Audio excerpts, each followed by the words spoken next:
अपमान, तिरस्कार, क्षुधा, हर वेग, ये हमारी कसौटी है। परमार्थ का पथिक चाहे जिस मार्ग का हो। देखो सुदामा जी गृहस्थ मार्ग के कितने उच्च कोटि के, नरसिंह मेहता गृहस्थ मार्ग में कितने उच्च कोटि के। एक कभी तो सौभाग्य ऐसा प्रभु देते जब कोई हमारी निंदा करता है, ये सौभाग्य है, हमें सहने का सौभाग्य मिलता है। कभी तो कोई अपमान करता है जब, तो भगवान से प्रेरित होकर वो सौभाग्य मिलता है। ये साधक को उस समय चिड़चिड़ा नहीं होना चाहिए, उस समय मुस्कुराना चाहिए कि आज मेरी स्थिति का थर्मामीटर डाला जा रहा है, कैसे हो, नहीं आनंदित है। पर देख लो, प्रशंसा होगी तो चेहरा खिला हुआ गुलाब के फूल की तरह मिलेगा, और निंदा होगी तो ऐसे होगा। ऐसा नहीं होना चाहिए। नहीं करत जे अनसहन निंदक, तीनों पे अनुग्रह कियो। इसीलिए पूज्य बाबा कह रहे कि इसके बावजूद, अर्थात समस्त वेगों को सहन करने के बावजूद तुम्हारी जब निंदा हो और उसको सह जाओ, तब तुम परमार्थ के शूरवीर योद्धा कहे जाओगे। विपत्ति में सब साथ छोड़ देते तो हृदय के भी साथी साथ छोड़ते हैं, ध्यान रखना। जब विपत्ति आती है तो मन भी साथ देना बंद करने लगता है, विपरीत जाने लगता है, बुद्धि भी विपरीत जाने लगती है। इसलिए जो विपत्ति में अपने धैर्य और साहस को न खोकर अपने सिद्धांत से चलता है, उसे महात्मा कहते, चाहे वो गृहस्थ हो चाहे विरक्त हो। ध्यान दीजिए, संपत्ति में, अनुकूलता में तो सब सावधान होने की कोशिश करेंगे, बड़ी कृपा है भगवान की। यहां कहने विपत्ति में सब साथ छोड़ते हैं, ये जीवन में देखा है। विपत्ति में ना तो बाहरी कोई साथ देता है और न मन साथ देता है, उस समय भजन साथ देता है, भजन। विपत्ति में हृदय को जो दृढ़ रखे, धैर्यवान और साहस बिल्कुल ना गिरने पावे, आगे बढ़ो, नाम जब तुम्हारा भजन वैसे ही चलना चाहिए, तब समझना चाहिए कि हमारी साधना परिपक्व। विपत्ति में कोई साथी नहीं होता, देखा गया है, कोई साथी नहीं। मन भी धोखा दे देता है, मन भी, अपना मन भी साथी नहीं, उस समय केवल भजन साथी होता है। तभी विपत्ति को कुंती जी ने मांगा, क्योंकि उस समय एक ही साथी होता है, हरि बस। संपत्ति में तो बहुत साथी मिल जाएंगे, अब तो साथी ही साथी हैं, जिधर देखो उधर साथी हैं। और उस समय तो जिधर देखो उधर केवल हरि है, दूसरा कोई है नहीं। ये बड़ा सुख मिलता है जब तिरस्कार और विपत्ति एक साथ होती है, तो सीधे प्रभु से फोन में बात होती, सीधे प्रभु होते हैं कि आपके सिवा को। इसीलिए बहुत प्रवीण है कुंती माता, इसीलिए कहा कि मुझे विपत्ति दीजिए जो हर कदम में आपका स्मरण कराती है।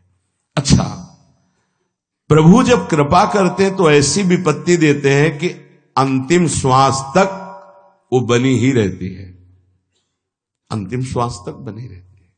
हर कदम पर जैसे गार्ड रखा जाता है ना, सावधान, यहां से ऐसे ऐसे ऐसे, हर समय विपत्ति महारानी सावधान, तुम्हारा जीवन कभी भी नष्ट हो सकता है, किसी भी क्षण नष्ट हो सकता है, इसलिए हर समय लक्ष्य पे रखो अपनी दृष्टि, प्रिया प्रीतम पे। ये कृपा होती। तो उपासक को जब विपत्ति मिले, सब साथ छोड़ दें, मन भी ना लगे, तब धैर्य और साहस दोनों को सुरक्षित रखते हुए साधना में समय आया है, परीक्षा आई है, फेल मत हो, धैर्य पूर्वक डटे रहो, निकल जाएगा। ये तूफान है, मन का तूफान है, माया का तूफान, निकल जाएगा, आगे बढ़ो। अगर भूल गए तो इससे बड़ी कोई हानि नहीं होगी, ध्यान देना। साहानिस्तन महच्छिद्रम सा चांद्र जड़ मूढ़ता यन्मुहूर्तम क्षणार्धम वा वासुदेवम न चिंतयेत। अय उपासक, वो मुहूर्त, वो आधा क्षण जिसमें आप अपने प्रभु को भूल गए, किसी भी प्रकार से अपमान को देखकर, निंदा को सुनकर, विपत्ति के जग सबसे बड़ी हानि हो जाएगी। आधे क्षण के लिए भी प्रभु को नहीं भूलना। सबसे बड़ी त्रुटि अंधापन, जड़ता, मूर्खता होगी कि उपासक निंदा सुनकर अपमान की परिस्थिति में या विपत्ति में अपने प्रभु को भूल जाए। नहीं, एक क्षण के लिए भी नहीं। ना संपत्ति में भूलेंगे और ना विपत्ति में भूलेंगे। जो उपासक है वो ममता शून्य होता है, इसलिए उसका भजन नहीं रुक सकता। न शरीर पे ममता है, न किसी संबंधी पे ममता है। तो विपत्ति किस पे आएगी? इन शरीरों पर ही तो आती है। विपत्ति किस पे आएगी? संबंधों पर ही तो आएगी। तो उसका भजन क्यों नहीं रुकता? क्योंकि ममता शून्य है। इसीलिए इस ममता पर प्रहार गुरुदेव करते हैं, आचार्य शास्त्र करते हैं। ममता शून्य बनो, अपनी ममता केवल प्रियालाल से। तो भारी विपत्ति में भी हमारी ममता सुरक्षित श्यामा श्याम से, उनका चिंतन चलता है। एक एक कदम पर वो मुस्कुराते नजर आते हैं, जब किसी का सहारा नहीं होता, किसी का भरोसा नहीं होता, कोई अपना नहीं होता है। ये जानबूझ करके किया जाता है। नहीं तो संसार में सबके कुछ न कुछ अपने होते हैं। संसार में कुछ न कुछ सपने होते हैं और कुछ अपने होते हैं। जानबूझकर सब सपने मिटाए जाते हैं और सब अपनेपन मिटाए जाते हैं। हमारा स्वप्न भी प्रभु होते, कल्पना, भावना, चाहत, गति जो हमारे प्रभु होते हैं, हमारा अपनापन भी प्रभु से होता है। अब व्यवहार में सब अपने हैं। अब देख लो, पहले एक बार अपनापन हटाया, ममता हटाई, प्रभु के चरणों में रखी। इसके बाद अब सबसे प्रभु भाव से नाते नेह राम के मने, अब कोई फर्क नहीं। पर अभी ममता से समता में नहीं पहुंचे, इसलिए ममता हटानी है।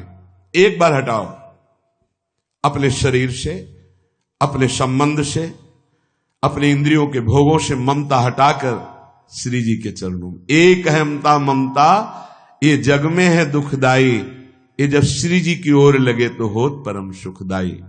उपासक को क्यों विघ्न नहीं पड़ता भजन में? क्योंकि उसकी कहीं ममता ही नहीं होती। अब वो पधार गए, आओ तो मृत्यु लोक है, जाना ही है, राधा राधा राधा।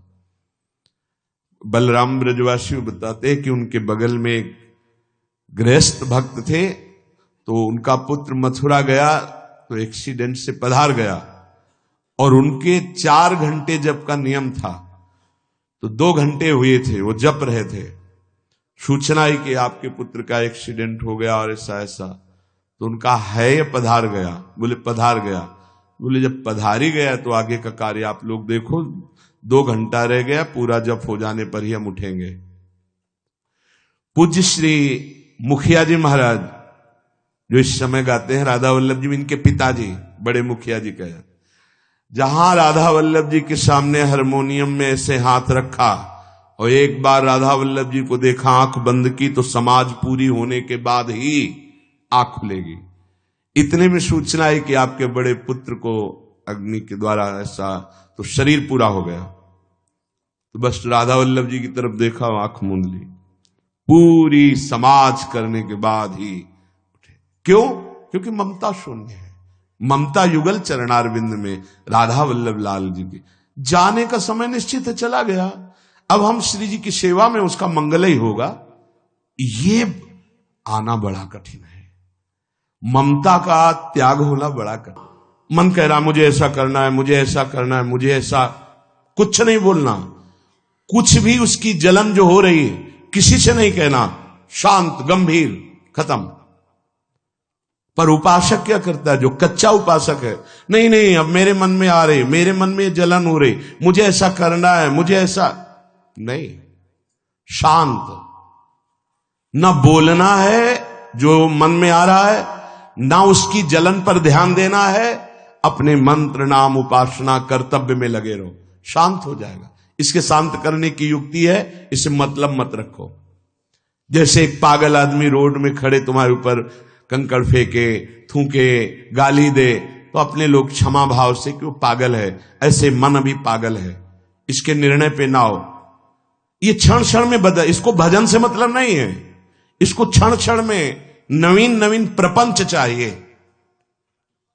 ये मनशः वेगम, मनोवेगम, इसका स्वरूप यही है, यही बंधन और मोक्ष का कारण है। ये क्षण क्षण में प्रपंच चाहता है। 5 ज्ञानेंद्रियों के द्वारा ये जाल रचा करता है जीव को फंसाने का। जहां हो, जैसी परिस्थिति में हो, बहुत अच्छी परिस्थिति भगवान ने दी, उसी परिस्थिति में भजन कर ले जाओ। परिस्थिति बदलने की जरूरत नहीं है, भजन करने की जरूरत है। भजन कर ले गए तो स्थिति बदल जाएगी, परिस्थिति नहीं। परिस्थितियां कहीं भी अनुकूल नहीं होती, स्थिति अनुकूल बनाई जाती। भजन के द्वारा स्थिति, जीवन में कभी कोई परिस्थिति ही ऐसी नहीं रही जिसमें भजन किया जा सके। जीवन में पूरे, अगर पूरे जीवन के तारतम्य को देखते हैं तो एक कष्ट की वेदी पर स्वाहा ही स्वाहा होता रहा है। जीवन की आहुति केवल कष्ट पर, और आज भी कष्ट ही कष्ट। फिर आप सोचोगे सुख किसे कहते हैं? ऐसे कांटों वाले पेड़ पर ऐसा सुगंधित फूल खिलता है कि जिससे परमात्मा मुग्ध हो जाता है। जीवात्मा नहीं, परमात्मा मुग्ध हो जाता है। वो ये मार्ग है।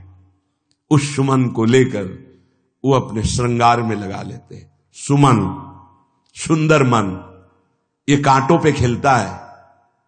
जैसे गुलाब का फूल कांटों पे नहीं खिलता, हां ये कांटे हैं। हर द्वंद की पीड़ा को सहता हुआ जब उपासक आगे बढ़ता है तब सुमन खिलता है। उस सुमन को प्रियाजू अपने केश पास पे धारण करती है। उस सुमन को प्रियाजू अपने कर कमल में लेते हैं। अगर आप सहना नहीं सीखे, मांगे बनी रही हृदय की, ऐसा हो तो भजन हो सकता है, ऐसा हो तो भजन, लिख लो आप। मन बहुत चंचल है, इसको हर समय नवम नवम नवम, जहां जैसी परिस्थिति उसी में भजन करके निकल चलो। गृहस्थ में हो, विरक्त में हो, गांव में हो, शहर में हो, जहां जैसी परिस्थिति, परिस्थिति बदलने की कोशिश मत करो, स्थिति बदलने की कोशिश करो। जिनको लगता है परिस्थिति बदल जाएगी तो भजन होने लगेगा, नहीं। भजन होने लगेगा तो किसी भी परिस्थिति में भजन होने लगेगा। भजन नहीं तो किसी भी परिस्थिति में नहीं होगा, पक्का समझ लीजिए। इसलिए मनोवेगम, ये जो मन का वेग आ रहा है, इसको आप सहना सीखो और प्रियाजू पर भरोसा रखो। उनको जैसी परिस्थिति देनी होगी दे देंगी ना, भरोसा रखो। अगर मांग मुख से निकाल दी तो अधूरापन साबित हो जाएगा कि हमको ये खाना पीना, ये हमको पहनना, ये ऐसी परिस्थिति, ये ऐसी छोड़ दो। जोई जोई प्यारो करे सोई मोहि भावे। शांत हो जाओ, मन के वेग को सह जाओ। क्रोध वेगम, महाप्रभु कह रहे कुत्सितवाद विकार ही। समस्त विकारों में प्रधान विकार होता है काम। काम से ही क्रोध का प्रादुर्भाव होता है। क्रोध एक वृत्ति है जो आने जाने वाली, स्थायी कोई नहीं है। जिस समय आपके अंदर क्रोध आए, इस समय मौन होकर हट जाइए वहां से। तुरंत जाकर थोड़ा ठंडा पानी पिए। प्रभु के चरणारविंद की तरफ अपनी वृत्ति को ले जाने की कोशिश कीजिए। उस व्यक्ति से चिंतन हटाइए जिससे क्रोध आ रहा है। उस व्यक्ति की उस क्रिया से चिंतन हटाइए जिससे क्रोध आ रहा है। हट जाइए। ये क्रोध का वेग अगर आता रहा तो भजन करने पर भी अनुभव नहीं हो पाएगा। एक बार अच्छे से क्रोध आ जाए, अंदर हृदय जल जाए, तो 1 महीने भजन के प्रभाव को रोक देता है पूज्य बाबा के उसमें। फिर आप अगर 12 बार साल में आ गया तो क्या अनुभव में आ गया। इसीलिए 20-20, 50-50 वर्ष हो रहे हैं, कुछ अनुभव में नहीं आ रहा। बहुत सावधान। क्रोध हमारा नाश करता है, किसी और का नहीं। हमारे भजन का, हमारे हृदय के आनंद का, हमारी वृत्ति का बड़ा हल्का स्वरूप हो जाता है क्रोधी पुरुष का। इसलिए क्रोध को सहना है, उसके वेग को सहना है, वाणी के वेग, मन के वेग और क्रोध के। अगर क्रोध के वेग को सह गए तो अगला है हिंसा का वेग, वो अपने आप सह जाओगे, क्योंकि क्रोध से ही हिंसा होती है। हिंसा का वेग, वाणी के द्वारा बहुत हिंसा होती है। ऐसे कठोर वचन बोल दिए जाते हैं जो हृदय को चुभते रहते हैं।